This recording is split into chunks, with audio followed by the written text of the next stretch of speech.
خطاب دیتے ہیں کہ حضرت تشریف لائیں اور اپنے ناصحانہ کلام سے ہم تمام سامعین کے قلوب کو جلدہ و مصفا فرمائیں۔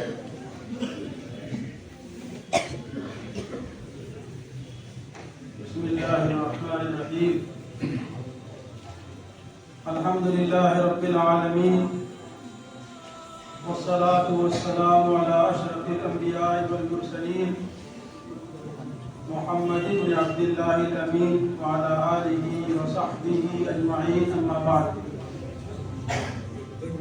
اعوذ باللہ من الشیطان الرجیم، بسم اللہ الرحمن الرحیم، الف لام میم، ذلك الكتاب لا ريب فيه هدى للمتقين۔ وقال النبي صلى الله عليه وسلم خيركم من تعلم القرآن وعلمه۔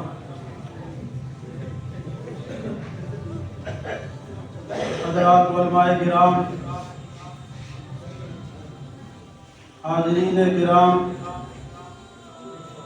عزیز طلبہ، مولانا سرور صاحب کی سروری میں اور ماہ جنوری میں مولانا کفیل صاحب کی کفالت اور نگرانی میں مولانا آفتاب صاحب کے تب و تاب کے ساتھ اور ہم سب کے تعاون کے ساتھ آپ کا یہ پروگرام تقسیم انعام اور تکمیل حفظ قرآن تکمیل کو اور اختتام کو پہنچ رہا ہے۔ میں آپ سب کو مبارکباد پیش کرتا ہوں، مدرسے کے ذمہ داروں کو بھی، مدرسے کے اساتذہ کو بھی، ان طلباء کو جنہوں نے تکمیل قرآن کیا، ان کے سرپرستوں اور والدین اور گارجین کو بھی۔ آپ سب کو معلوم ہے کہ آپ کا یہ ضلع بہرائچ کوئی معمولی اور چھوٹا ضلع نہیں۔ اس ضلع میں اولیاء اللہ، علماء، صلحاء، ادباء، شعراء، مؤلفین اور مصنفین پیدا ہوئے۔ ہماری نئی نسلوں کو معلوم ہونا چاہیے کہ یہ ہماری سرزمین بہت ہی اہمیت کی حامل ہے۔ یہاں پر بڑی بڑی شخصیتیں پیدا ہوئیں جنہوں نے یہاں کی شہرت کو باہر تک پہنچایا۔ یہاں کی زمین ان کا مولد ہے، ان کا مدفن ہے۔ یہاں کا ادارہ نور العلوم بہت ہی مشہور ادارہ ہے اور اس کی وجہ سے اس ضلع کی شہرت دور دور تک پھیلی۔ یہاں سے پڑھ کر لوگ مظاہر العلوم جایا کرتے تھے، دارالعلوم جاتے تھے، گویا کہ وہاں پہنچنے کے لیے سنگم اور پل کا کام کرتا تھا۔ ہماری نئی نسلوں کو یہ بات معلوم ہونا چاہیے اور ہمارے اساتذہ کو نئی نسلوں کو اس بات سے واقف کرانا چاہیے کہ ہمارے اسلاف کیا تھے اور کیسے تھے، انہوں نے کیا کیا مجاہدے کیے، کیا کیا قربانیاں دی، کیسے کیسے انہوں نے ادارے چلائے اور کس طرح عوام کو اور نئی نسلوں کو نئے نئے فتنوں سے بچایا اور محفوظ کیا۔ دین کی حفاظت کا کس طرح انہوں نے سامان کیا۔ اگر ان کی قربانیاں نہ ہوتی تو دین محفوظ نہ ہوتا، نئی نسلوں تک دین منتقل نہ ہوتا۔ اور یہ دشمن کی سب سے بڑی سازش ہے کہ ہماری نسلوں کو اسلاف سے کاٹ دے۔ وہ یہ سمجھتا ہے کہ اسلاف سے جب ان کو کاٹ دیا جائے گا تو یہ دین سے بھی کٹ جائیں گے یا ہٹ جائیں گے، اور جب آدمی دین سے کٹتا یا ہٹتا ہے تو مٹتا، پھر وہ باقی نہیں رہتا۔ پہلی بات تو یہ ہے کہ آپ نئی نسلوں کو یہاں کے علماء اور صلحاء اور بڑی بڑی شخصیات سے واقف کرائیں، ان کی قربانیوں سے روشناس کرائیں۔ اور دوسری اہم بات یہ ہے کہ جن حفاظ کرام نے قرآن کریم مکمل کیا ہے۔ اللہ تعالیٰ ان کو مزید توفیق دے، جو قرآن کریم کے الفاظ اور کلمات کو جو انہوں نے رٹا ہے اور ذہن و دماغ میں بسایا ہے، وہ آگے بڑھ کر قرآن کریم کے معانی اور مطالب کو بھی سمجھنے والے بنے۔ ان کی حیثیت ایک رٹو طوطے کی ہے، اصل ہے اس کے معانی اور مطالب کو سمجھنا، اس کے احکام و تعلیمات اور ہدایات کو جاننا، اور ان سب سے اہم چیز ہے اس کے مطابق زندگی گزارنا۔ آپ نے ان سے قرآن مکمل کیا، آپ کی ذمہ داری بڑھ گئی۔ حدیث شریف میں آتا ہے کہ سب سے بہتر ہے وہ شخص جو قرآن کریم سیکھے اور سکھائے۔ بخاری اور مسلم کی متفق علیہ حدیث ہے۔ اگر حافظ قرآن شک کرتا ہے کہ اس سے برتر وہ آدمی ہے جو پینٹ شرٹ پہنتا ہے، اسکول اور کالج میں پڑھتا ہے، میں تو بہت ہی بد نصیب ہوں، میں تو بہت بد قسمت ہوں، تو اس سے بڑھ کر محروم کوئی نہیں۔ آپ کو قرآن کریم کی دولت اور نعمت پر فخر ہونا چاہیے۔ آپ کسی شک اور شبہے میں نہ پڑیں، آپ دوسروں کو کی طرف دیکھ کر لجائی نظروں سے نہ دیکھیں، اور آپ کے اندر تردد پہ پیدا نہ ہو کہ دوسرا تو ہم سے بہت بہترین ہے۔ اگر قرآن پڑھنے اور پڑھانے والا اپنے آپ کو دوسروں سے حقیر اور کمتر سمجھتا ہے تو اس نعمت کی وہ توہین کر رہا ہے، اس نعمت کی وہ تجلیل کر رہا ہے۔ کسی قرآن کریم کی تعلیم دینے والے مدرس کے لیے، کسی قرآن کریم کی تعلیم پانے والے متعلم اور طالب علم کے لیے یہ جائز اور درست نہیں ہے کہ وہ دوسروں کے مقابلے میں اپنے آپ کو حقیر سمجھے۔ ایسے ہی دوسرے لوگوں کے لیے بھی یہ جائز نہیں ہے کہ کسی عالم دین کو، کسی حافظ قرآن کو گری ہوئی نگاہ سے دیکھے، ان کو کمتر سمجھے یا ان کے بارے میں کوئی غلط تصور ذہن میں قائم کرے۔ آپ نے قرآن کریم حفظ کیا، آپ کو مبارک ہو، آپ نے سعادت حاصل کر لی، لیکن اس کے ساتھ ساتھ بہت بڑی ذمہ داری آپ کی ہے کہ قرآن کریم کو یاد رکھیں۔ قرآن کریم کو یاد رکھنے کی جہاں فضیلت ہے، اس پر ثواب ہے، اس کی اہمیت بیان کی گئی ہے، وہیں پر اگر کوئی قرآن کریم کو یاد کر کے بھلا دیتا ہے تو بہت سخت وعید اور عذاب بھی آیا۔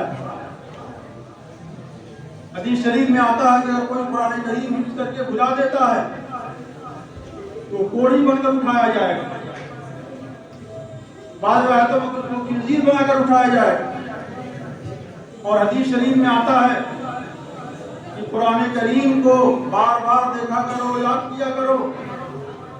جس طرح یہ جلدی سے یاد ہو جاتا ہے اتنی تیزی کے ساتھ ذہن و دماغ سے نکل بھی جاتا ہے۔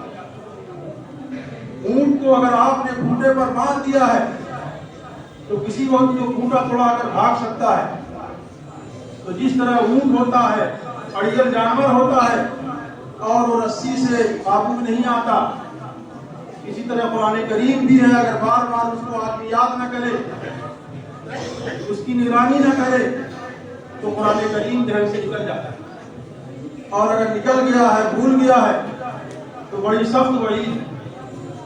اس لیے حفاظ کی ذمہ داری ہے کہ قرآن کریم کو یاد کر لیا ہے تو مرتے دم تک اس کو اپنے سینے میں محفوظ رکھیں۔ اسی طرح ان کی ذمہ داری ہے کہ جس ذہن و دماغ کے اندر انہوں نے قرآن کریم کی دولت بسا لی ہے، اس میں پھر کوئی آلائش اور کوئی گندگی نہ بسائیں۔ جس برتن میں آپ دودھ رکھتے ہیں اس میں صرف دودھ رکھنے ہی کی گنجائش ہوتی ہے۔ اگر کوئی دوسری چیز مل گئی، آپ نے تھوڑا سا زہر ڈال دیا، تھوڑی سی گندگی ملا دی، تو پورا دودھ خراب ہو جائے گا اور فائدے مند کرنے کے بجائے وہ مضر ہو جائے گا۔ ایسے ہی اگر ذہن و دماغ کے اندر گندگیاں ہیں، آلائشیں ہیں، تو قرآن کریم کی یہ نعمت اور دولت مقدر ہو جائے گی، خالص اور پیور نہیں رہ جائے گی۔ جس زبان سے آدمی نے قرآن کریم کے الفاظ اور کلمات اور حروف رٹے ہیں، اس زبان کی حفاظت کرنا بھی ضروری ہے۔ آپ اسی زبان سے قرآن کریم کے الفاظ یاد کرتے ہیں، اللہ رسول کا نام لیتے ہیں، پھر اسی زبان سے آپ جھوٹ بولیں، اسی زبان سے آپ گندگی بکیں، اسی زبان سے آدمی بکواس کرے، اسی زبان سے کسی کو گالی دے، یہ زیب نہیں دیتا۔ اس لحاظ سے آپ کی ذمہ داری بڑھ گئی ہے۔ حافظ قرآن ہیں، قرآن کریم کا کیا تقاضا ہے، قرآن کریم کا کیا مطالبہ آپ سے ہے، اس کو جاننے اور اس پر عمل کرنے کی کوشش کریں۔ حافظ قرآن ہو کر قرآن بھول جانا جہاں بہت بڑی بدبختی کی بات ہے، ایسے ہی حافظ قرآن ہو کر نمازوں سے غفلت کرنا، یا نمازوں کو چھوڑ دینا، یا تراویح پڑھ کر اور پڑھا کر قرآن کریم سے فارغ ہو جانا سال بھر کے لیے، یہ کسی حافظ قرآن کے لیے زیب نہیں دیتا۔ اور جن کے یہ بچے ہیں، اگر وہ والدین یہاں پر موجود ہیں تو ان کے والدین کی ذمہ داری بھی بڑھ جاتی ہے۔ آپ کے بچے نے قرآن کریم حفظ کر لیا، اگر آپ بے نمازی ہیں تو آج ہی سے نماز پڑھنے کا اہتمام کیجیے۔ اگر آپ کسی دوسری غلط چیز میں ملوث ہیں تو آج ہی اللہ کے سامنے سچے دل سے توبہ کیجیے۔ جہاں یہ فخر کی بات ہے کہ آپ کا لڑکا حافظ قرآن ہو گیا اور آپ کو قیامت کے دن تاج پہنایا جائے گا، وہاں پر آپ کی ذمہ داری یہ بھی ہے کہ آپ اس تاج کے حقدار بنیں۔ اور حقدار کب بنیں گے؟ جب آپ نمازوں کا اہتمام کریں گے، آپ کا ایمان صحیح ہوگا، آپ کا عقیدہ صحیح ہوگا، اور آپ قرآن حدیث کی تعلیمات کے مطابق چلیں گے، اپنی غلط روش کو چھوڑیں گے۔ تو ماں باپ کی اور گارجین کی ذمہ داری ہوتی ہے کہ جب بچے نے قرآن کریم حفظ کر لیا ہے، بچے نے اس کے علاج میں، اس کے لحاظ میں اپنی زندگیوں میں تبدیلی لائیں، اپنی زندگیوں کو بدلیں۔ اور ایک بات اور کہنی ہے اور بہت مختصر ہے، قرآن کریم ہماری مذہبی کتاب صرف نہیں ہے، قرآن کریم مذہبی کتاب بھی ہے، اور دیگر قوموں کی مذہبی کتابوں میں اور ہماری مذہبی کتاب میں زمین و آسمان کا فرق ہے۔ لوگ موالطہ دیتے ہیں اور ہم موالطے میں آ جاتے ہیں۔ دیگر قوم کے لوگ کہتے ہیں کہ ہماری مذہبی کتاب اور آپ کی مذہبی کتاب برابر ہے، ہرگز نہیں۔ یہ سب سے بڑا جھوٹ اور فراڈ ہے، سب سے بڑا فریب ہے۔ ہماری مذہبی کتاب آسمانی کتاب ہے، اور تورات اور انجیل کے علاوہ کوئی کتاب آسمانی نہیں ہے۔ زبور ہے تو اس کا کوئی ذکر ہی نہیں ہے، لیکن اس کے ماننے والوں نے بہت تحریف کی، احکام بدل دیے، ہدایات بدل دی، الفاظ و کلمات بدل دیے۔ جس شکل میں وہ کتاب آسمان سے آئی تھی اس شکل میں باقی نہیں رہی، اور نہ اللہ تعالیٰ نے اس کی گارنٹی دی تھی۔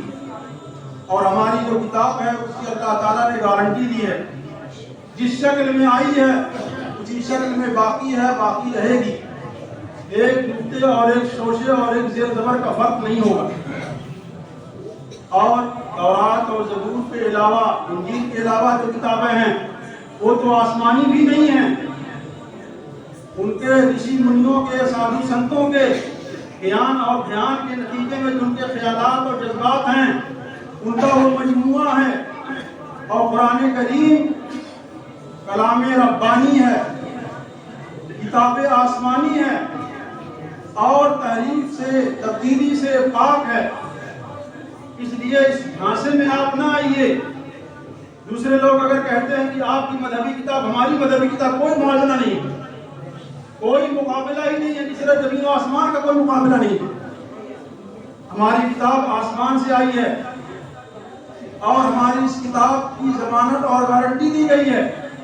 اور دوسری مذہبی کتابیں ان کے سادھو سنتوں اور رشی منیوں کی کا کلام ہے، یعنی وہ انسانی کلام ہے، اور ہماری کتاب ربانی کلام ہے، انسانی کلام نہیں ہے۔ بڑے بڑے لوگوں نے اس کو انسانی کلام مان کر، کلام بشر مان کر اس کا مقابلہ کرنے کی کوشش کی، اس جیسی کتاب لانے کی کوشش کی، لیکن ان سے ایک آیت بھی نہیں بن سکی۔ تفسیر کا یہ موقع نہیں ہے۔ ایک غلط فہمی جو پیدا کی جا رہی ہے اس کو دور کرنے کی ضرورت ہے، اور ہماری یہ کتاب ایسی ہے کہ اس کے ایک ایک حرف پر 10 نیکیوں کا وعدہ ہے۔ الف لام میم جب کہا جائے گا تو حضرت عبداللہ بن مسعود رضی اللہ تعالیٰ عنہ فرماتے ہیں کہ میں نہیں یہ کہتا ہوں کہ الف لام میم ایک حرف ہے، الف الگ حرف ہے، لام الگ حرف ہے، میم الگ حرف ہے، یعنی کوئی آدمی اگر الف لام میم کہتا ہے تو وہ 30 نیکیوں کا مستحق ہو جاتا ہے۔ بخاری شریف اصح الکتب بعد کتاب اللہ ہے، کتاب اللہ کے بعد سب سے صحیح ترین معتبر ترین حدیثوں کا ذخیرہ بخاری شریف ہے نمبر 2 پر، لیکن اس کے پڑھنے پر بھی کوئی ثواب متعین نہیں کیا گیا۔ حدیث پڑھنے پڑھانے کا جو ثواب ہے مجموعی اعتبار سے وہ الگ ہے کہ رسول اللہ صلی اللہ علیہ وسلم نے ایسے آدمی کو شرف و شاداب رہنے کی بشارت دی ہے، لیکن کسی ایک حدیث پر اتنا ثواب ملے گا، حدیث کے ایک حرف پر اتنا ثواب ملے گا، اس طرح کی کوئی بات نہیں آئی ہے۔ لیکن قرآن کریم کے ایک ایک حرف پر 10 نیکیوں کی بات کہی گئی ہے، اور قرآن کریم کے بارے میں کہہ دیا گیا ذالک الکتاب، ذالک اس میں اشارہ بعید ہے، یعنی کتاب تو آپ کے ہاتھ میں ہے، آپ کے پاس میں ہے، آپ کے نزدیک ہے، اس کے باوجود یہ اس میں اشارہ بعید اس بات کو بتاتا ہے کہ یہ نہ سمجھنا کہ یہ تو کوئی معمولی کتاب ہے، بلکہ یہ آسمانی کتاب ہے، لوح محفوظ سے جبریل امین کے واسطے سے نبی اطہر کے قلب اطہر پر قرآن کریم نازل ہوا ہے۔ یہ ذالک اسی اشارے کو بتاتا ہے کہ یہ بہت دور سے ربانی تحفہ ہے، ربانی کلام ہے، ہمارے پاس آیا ہے، اس کو سمجھو، اس کے مطابق زندگی گزارو۔ قرآن کریم دستور حیات ہے، قرآن کریم کتاب ہدایت ہے، اور آگے قرآن نے کہہ دیا ھدی للمتقین، یہ متقیوں کے لیے ہدایت ہے، یعنی متقی لوگ اس سے ہدایت کا فائدہ اٹھاتے ہیں، ورنہ یوں تو قرآن ھدی للناس بھی ہے، یوں تو قرآن ھدی للعالمین بھی ہے۔ قرآن کریم کسی مخصوص قوم کی کتاب نہیں ہے، تمام جہانوں کے لیے کتاب ہے، تمام انسانوں کے لیے کتاب ہدایت ہے، لیکن ہدایت کا فائدہ ان کو ملتا ہے جو ایمان کے ساتھ اس کو اپنے ہاتھوں سے لیتے ہیں اور یقین کی نگاہوں سے پڑھتے ہیں اور اس میں تدبر کرتے ہیں، ان کو فائدہ ملتا ہے۔ ایک بے جان اور مردہ انسان کو اگر قیمتی سے قیمتی انجیکشن آپ لگا دیجیے تو وہ انجیکشن ضائع ہو جائے گا، برباد ہو جائے گا۔ تو جب تک آدمی کے دل و دماغ کے اندر کفر اور شرک کی علامت بھری ہوئی ہے، اس کتاب ہدایت سے اس کو فائدہ نہیں ہو سکتا۔ کتاب ہدایت سے فائدہ اٹھانے کے لیے پہلی شرط یہ ہے کہ آدمی اللہ تعالیٰ پر ایمان لائے، کفر کو شرک کو چھوڑے، تب اس سے اس کتاب ہدایت سے اس کو فائدہ پہنچے گا۔ کسی کو قرآن کریم نے کہا ہے ھدی للمتقین، جو لوگ تقوی کے ساتھ، ایمان کے ساتھ، پرہیزگاری کے ساتھ اس کتاب کو ہاتھ میں لیتے ہیں، پڑھتے ہیں، ان کو فائدہ ہوتا ہے۔ ایک بات مجھے یہ عرض کرنی تھی، اور دوسری بات یہ ہے کہ ہمارے مدارس اور ہمارے مساجد آج کا جو دور آندھی کا، طوفان کا، ارتداد کا چل رہا ہے، اور نسل کشی ہو رہی ہے، اور نسلوں کو دین سے ہٹانے کی پوری پلاننگ چل رہی ہے، پوری کوشش چل رہی ہے، تہذیبی ارتداد ہے، فکری ارتداد ہے، ایمانی ارتداد ہے، اور ہمارے نوجوان بچوں اور بچیوں کو طرح طرح سے ورگلایا جا رہا ہے اور ان کو بددین کیا جا رہا ہے، دین سے ہٹایا جا رہا ہے۔ ایسے میں ہمارے مدارس اور مساجد ہمارے دین اور ایمان کی حفاظت کے مضبوط قلعے ہیں۔ اگر یہ قلعے مسمار کر دیے جائیں گے یا ویران ہو جائیں گے، آپ یقین رکھیے کہ نئی نسلیں مرتد ہو جائیں گی، ان میں ایمان اور دین باقی نہیں رہے گا۔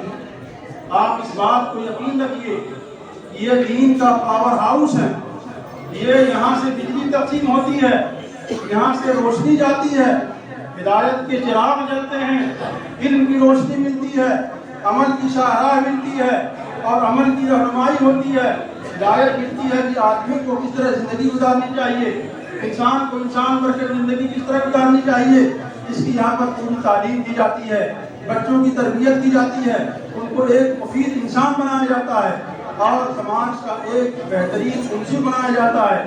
تو یہ مدارس کی، مساجد کی بڑی اہمیت ہے، اور یہاں پر یہ تعلیم دی جاتی ہے کہ ہمارا ایمان کیسا ہونا چاہیے، ہمارا عقیدہ کیسا ہونا چاہیے۔